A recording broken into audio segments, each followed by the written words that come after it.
Bonjour mes chers auditeurs, c'est All India Radio Delhi. Aujourd'hui, nous sommes le 23 novembre 2020.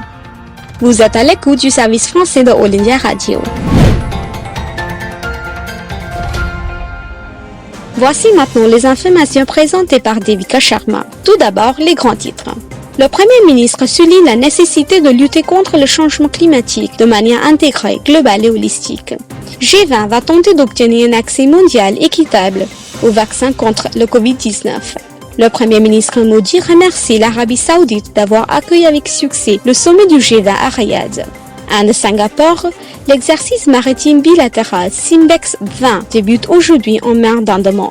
Le taux de récupération de Covid-19 dans le pays est passé à 93,69%. Au Pakistan, l'alliance de 11 partis d'opposition organise un massif rassemblement anti-gouvernemental.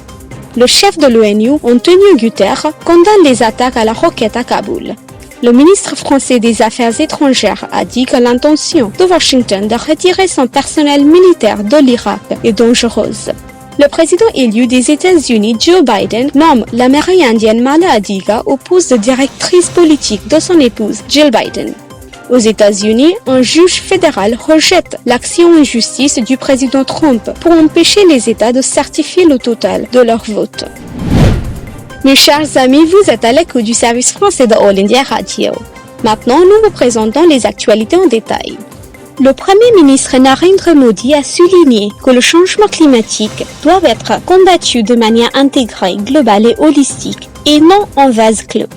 Il a déclaré que si tout se concentre sur la sauvegarde des citoyens et des économies des effets de la pandémie mondiale, il est également tout important de rester concentré sur la lutte contre le changement climatique. S'exprimant virtuellement au sommet du G20, M. Modi a déclaré que l'Inde avait adopté des pratiques de développement sobres en carbone et résilientes au climat. Il a déclaré que l'Inde n'atteignait pas seulement les objectifs d'accord de Paris, mais les dépassait également. Souligné les efforts consentis par le gouvernement, le Premier ministre a déclaré que les lampes LED sont devenues populaires en Inde, ce qui permet d'économiser 38 millions de tonnes d'émissions de dioxyde de carbone par an. Il a déclaré que des cuisines sans fumée ont été fournies à plus de 80 millions de foyers grâce à notre programme Ujjwala, qui compte parmi les plus importants moteurs d'énergie propre au monde. Il a déclaré que des efforts sont déployés pour éliminer les plastiques à usage unique, que le couvert forestier du pays s'étend. Nous visons à restaurer 26 millions d'hectares de terres dégradées d'ici 2030. M. Modi a déclaré que l'Inde fabrique des infrastructures de nouvelle génération, telles que le réseau de métro, les voies navigables, etc. Les dirigeants des 20 plus grandes économies du monde, le G20, ont décidé hier de ne ménager aucun effort pour fournir des médicaments, des tests et des vaccins Covid-19 à un prix abordable et équitable à toutes les personnes, riches ou pauvres. La pandémie et les perspectives d'une reprise économique inégale et incertaine étaient au centre d'un sommet de 2 jours sous la présidence de l'Arabie Saoudite qui remettra la présidence du G20 à l'Italie le mois prochain. Le communiqué final a déclaré que la pandémie de Covid-19 et son impact sans précédent en termes de vies perdues, de moyens de subsistance et d'économies affectées est un choc sans précédent. Il a déclaré que les pays du G20 travailleraient pour protéger les vies, fournir un soutien en mettant un accent particulier sur les plus vulnérables. Les dirigeants se sont également engagés à remettre les économies sur la bonne voie en rétablissant la croissance, en protégeant et en créant des emplois pour tous. L'économie mondiale a connu une forte contraction cette année. Les mesures visant à contenir la propagation du virus ont freiné les transports, le commerce et la demande sur la planète. Pendant ce temps, le président Donald Trump a déclaré que l'accord de Paris avait pour but de tuer l'économie américaine.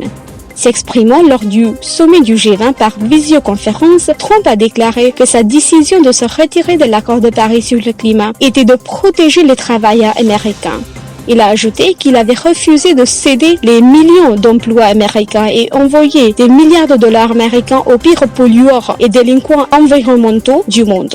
Trump a déclaré que depuis le retrait de l'accord de Paris, les États-Unis ont réduit leurs émissions de carbone plus que n'importe quel autre pays du monde. Le Premier ministre Narendra Modi a remercié l'Arabie Saoudite d'avoir accueilli avec succès le sommet du G20 à Riyad et a accueilli l'Italie alors qu'elle prend la présidence du G20 en 2021. Il a été décidé que la présidence du G20 serait assurée par l'Indonésie en 2022 et l'Inde en 2023 et le Brésil en 2024. Le ministère des Affaires extérieures a déclaré qu'à la fin du sommet de 2 jours, une déclaration des dirigeants du G20 a été publiée, appelant à une action mondiale coordonnée, à la solidarité, à la coopération multilatérale pour surmonter des défis actuels et réaliser les opportunités du 21e siècle pour tous en autonomisant les gens, sauvegarder la planète et façonner de nouvelles frontières. La 27e édition de l'exercice maritime bilatéral Inde-Singapour Simbex 20 débute aujourd'hui en mer d'Andaman.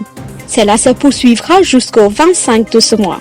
La série d'exercices Simbex entre la marine indienne et la marine de la République de Singapour est menée chaque année depuis 1994. L'exercice vise à améliorer l'interopérabilité mutuelle et à s'imprégner des meilleures pratiques. La portée et la complexité de ces exercices n'ont cessé d'augmenter au cours des 2 dernières décennies pour inclure des exercices navals avancés, couvrant un large éventail d'opérations maritimes. L'édition 2020 du Simbex verra la participation de navires de la marine indienne, y compris le destroyer Rana avec l'hélicoptère Chetak intégré et le corvette de construction locale Kamurta et Karmuk. Avec 45 209 nouveaux cas, le nombre total de cas de Covid-19 dans le pays est passé à 9 95 807. Le ministère de la Santé a déclaré qu'avec 151 nouveaux décès sur une période de 24 heures, le nombre de morts a atteint 133 227. Le taux de guérison s'est amélioré à 93,69%, le pays ayant enregistré 43 493 autres guérisons jusqu'à hier soir, portant le total des cas récupérés à 8 521 617. Actuellement, le nombre total de cas actifs est de 440 962. Au Pakistan, une alliance de 11 partis d'opposition a organisé hier soir un rassemblement antigouvernemental massif à Peshawar. L'alliance, connue sous le nom de Mouvement démocratique pakistanais ou le MDP, a tenu son rassemblement malgré l'avertissement du gouvernement provincial concernant les arrestations en cas de l'augmentation des cas de Covid-19. Le MDP allègue que le Premier ministre est arrivé au pouvoir en tronquant les élections de 2018, soutenues par l'armée. Le Premier ministre Imran Khan, qui est arrivé au pouvoir sur un plan anti-corruption, a déclaré que la campagne visait à le faire chanter pour qu'il abandonne les affaires de corruption contre les dirigeants de l'opposition. La puissante armée pakistanaise nie s'immiscer dans la politique et M. Khan rejette les affirmations selon lesquelles l'armée l'aidait à gagner. La prochaine élection générale n'est pas prévue avant 2023. Le secrétaire général de l'ONU, Antonio Guterres, a condamné les attaques à la roquette à Kaboul, qui ont fait de nombreux morts et blessés parmi les civils. Dans une déclaration, le secrétaire général a souligné l'urgence de mettre fin à la violence en Afghanistan.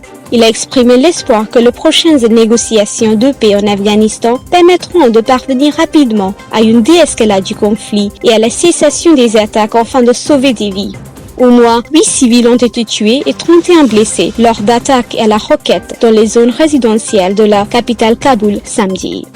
Le ministre français des Affaires étrangères, Jean-Yves Le Drian, a déclaré que l'intention de Washington de retirer son personnel militaire de l'Irak était dangereuse, car les menaces posées par le groupe terroriste État islamique persistent. Le secrétaire américain à la défense par intérim, Christopher Miller, a annoncé mardi que le président Donald Trump prévoyait de réduire d'ici le 15 janvier le nombre de soldats américains en Afghanistan et en Irak à 2500 dans chaque pays.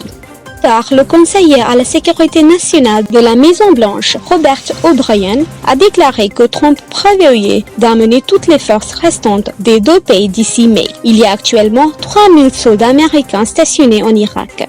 Le président élu des États-Unis, Joe Biden, a nommé une Indo-américaine, Mala Adiga, au poste de directrice politique de sa femme, Jill Biden, qui sera la première dame. Adiga était conseillère principale de Jill et conseillère politique principale pour la campagne Biden-Kamala Harris. Auparavant, Adiga était directrice principale de l'enseignement supérieur et des familles militaires à la Fondation Biden. Sous l'administration de l'ancien président Barack Obama, Adiga était secrétaire d'État adjoint pour les programmes universitaires au Bureau des affaires éducatives et culturelles. Le président Donald Trump fait face à une pression accrue de la part de ses compatriotes républicains pour qu'il abandonne ses efforts pour annuler l'élection présidentielle américaine, suivant le verdict d'un tribunal en Pennsylvanie.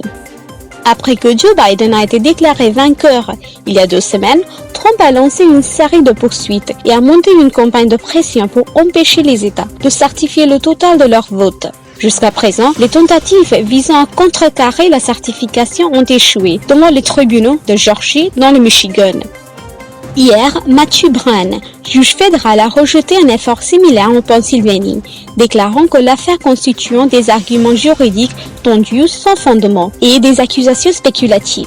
Pendant son temps, un sénateur républicain, Pat Toomey, a déclaré que la décision bloquait toute chance de victoire légale en Pennsylvanie, a appelé Trump à concéder l'élection. Liz Cheney, membre de l'équipe dirigeante républicaine de la Chambre des représentants, avait précédemment appelé Trump à respecter le caractère sacré du processus électoral s'il ne réussit pas devant les tribunaux.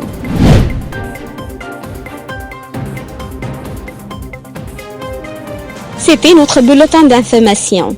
Mes chers auditeurs, ne quittez pas l'écoute du service français de All India Radio. Maintenant, nous vous présentons le commentaire sur le sujet d'actualité. Le commentaire d'aujourd'hui porte sur le sommet annuel du G20 d'Oriel.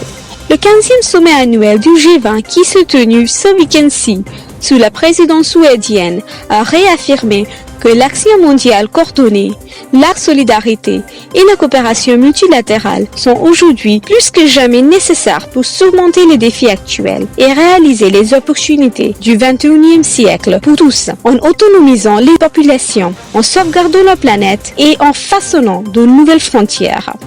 En raison de la pandémie de Covid-19, le sommet s'est tenu sous forme virtuelle. Les dirigeants du G20 se sont félicités des mesures prises par les membres depuis le sommet extraordinaire du G20 qui s'est déroulé en mars de cette année et avait pour but de mobiliser les ressources nécessaires pour combler les besoins de financement immédiat dans le domaine de la santé mondiale afin de soutenir la recherche, le développement, la fabrication et la distribution de diagnostics, de traitements et de vaccins sûrs et efficaces. L'entrée des pays en développement membres du G20, comme l'Inde, pour un accès abordable et équitable aux vaccins pour tous, a reçu l'approbation conditionnelle du sommet, qui a réservé la possibilité d'un programme volontaire d'octroi de licence pour la propriété intellectuelle des vaccins, dans le cadre d'efforts de collaboration comme la facilité COVAX. Toutefois, le sommet a reconnu qu'un tel accès aux vaccins devrait être conforme aux engagements pris par les membres du G20 d'encourager l'innovation en respectant les droits de propriété intellectuelle. Le sommet a noté l'impact des mesures prises des membres du G20, évalué à plus de 11 000 milliards de dollars à ce jour, pour atténuer les retombées économiques de la pandémie. Cela inclut la mise à disposition par l'Inde de 10% de son PIB, soit 265 milliards de dollars dans le cadre du programme Atmanirbhar Bharat pour l'Inde autonome. Il a toutefois constaté que la reprise de l'économie mondiale était inégale, très incertaine et soumise à des risques accrus de ralentissement, y compris du fait d'une nouvelle vague de contamination dans certaines économies, incitant certains pays à réintroduire des mesures de restriction pour raisons sanitaires. Dans une série de recommandations qui exercent une influence sur les récents appels de l'Inde en faveur d'un multilatéralisme réforme, le sommet a soutenu une réponse de relance mondiale résistante et durable par l'intermédiaire des Nations Unies en renforçant l'efficacité globale de l'Organisation mondiale de la santé. Le G20, qui représente 85% du commerce international, s'est engagé à maintenir ses marchés ouverts et à renforcer l'OMC. Il a fixé la date du 15 décembre 2023 pour examiner le processus de réforme de la gouvernance du Fonds monétaire international, y compris une nouvelle formule de quotas à titre indicatif, afin de maintenir un filet de sécurité financière mondiale renforcé. Participant au sommet, le Premier ministre indien Narendra Modi a comparé la situation internationale actuelle suite aux perturbations causées par la pandémie comme le plus grand défi auquel le monde est confronté depuis la Seconde Guerre mondiale.